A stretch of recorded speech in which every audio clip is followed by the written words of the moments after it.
Sofiia. Helo. Deud wrtha fi, Sofiia, ers i fi weld chdi tro diwetha yn ysgol Llanfair Pwll, sut mae bywyd wedi bod? Neis. Ydy? Be ti wedi bod yn neud? Lot o mathemateg, sgwennu Cymraeg, sgwennu dipyn bach o Saesneg. Ac wyt ti yn siarad Cymraeg, Saesneg, faint o ieithoedd wyt ti'n siarad rwan? 4. Wcranig, Saesneg, Cymraeg, a dwi'n gallu siarad Rwsieg, ond dydw i ddim yn licio siarad Rwsieg yna. Y teulu a'r ffrindiau sydd yn Wcrain, pa mor aml wyt ti'n siarad efo nhw? Mae mam yn trio sgwennu nhw bron bob dydd.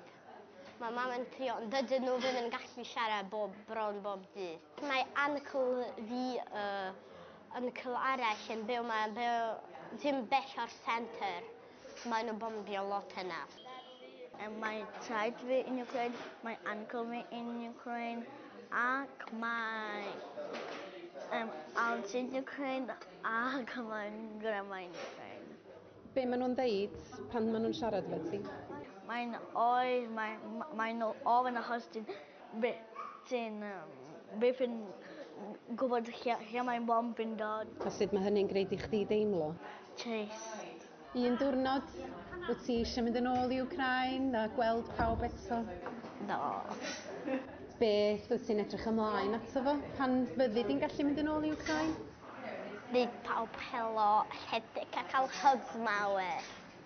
Gai ofyn, Nataliia, fydd pawb eisiau gwybod be ydy dy hoff air di yn Gymraeg rwan?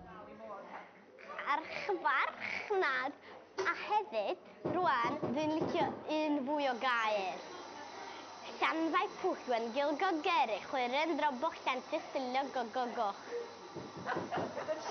Nid dim ond geiriau newydd sy'n bwysig wrth gwrs. Genod, ers i chi gyrraedd Cymru, ydych chi wedi gwneud llawer o ffrindiau newydd, ond pwy ydych ffrind gorau chi? Braf cael atgof o adra a ffrindiau oes.